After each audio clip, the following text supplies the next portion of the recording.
your mobility days mobility training should make you sore, something like that. So elaborate on that for me. Yeah, I get a lot. So I coach a mobility class here at a gym on Thursdays, and people go like, "Oh, it's mobility. We're just gonna go around and stretch." I'm like, "No, I'll get you to the point where you're training end range of motion. You're almost gonna cramp, and it's gonna be fatiguing because we're still training in the same principles. I can take mobility training in endurance. I can do hypertrophy work. We can do strength work in that. I can put you on range of motion, get you to try to contract at nearly 100% of your voluntary effort. I can get you to do reps to basically fatigue where you're failing. That's hypertrophy. I get you to do reps for 2 minutes straight, which is more towards the muscle endurance work. So I think people think when they're going to go do mobility, it's just like, oh, it's 30 minutes. I should just feel really good. I'm just kind of moving around. It's all about the intent you put behind it. I can make it as challenging as I want for people. I can add weights to their feet. I can put band resistance to the point where you're only going to get 3 reps because you are fighting for your life to get that rep completed.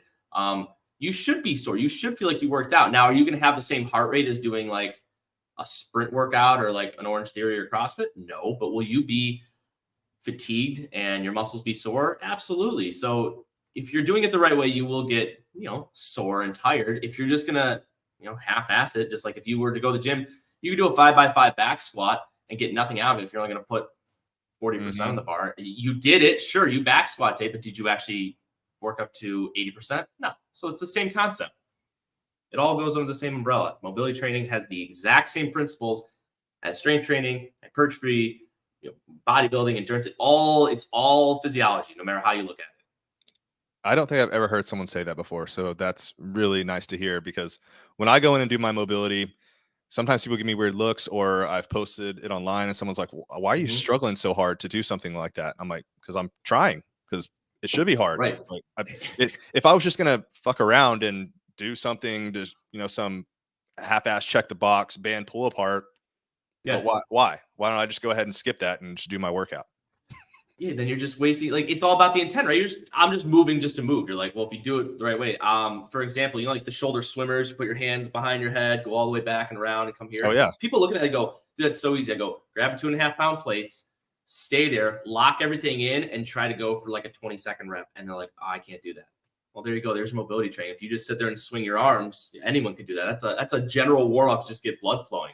Yeah. Anything else, like when I teach people cars, people go, oh, that hip car looks so easy. I go, okay, let me block you. Don't move your low back. Keep this here. And they're sweating after 2 reps. Yeah. There's your training. The first time I saw someone do those swimmers with a little bit of load was down in Florida. And I give a different Kyle a shout out, Kyle Basalo. I saw him. He always drank a bunch of Fairlife milk, like the little 20 ounces. And you got some too.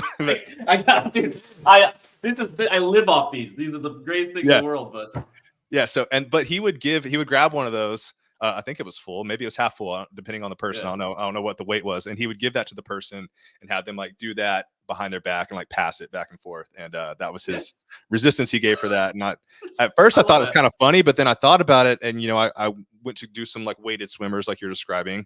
And, I think I am like this big, strong dude. So I grab, like 5s or 7.5s or maybe even 10s. And, I'm just like, oh, nope.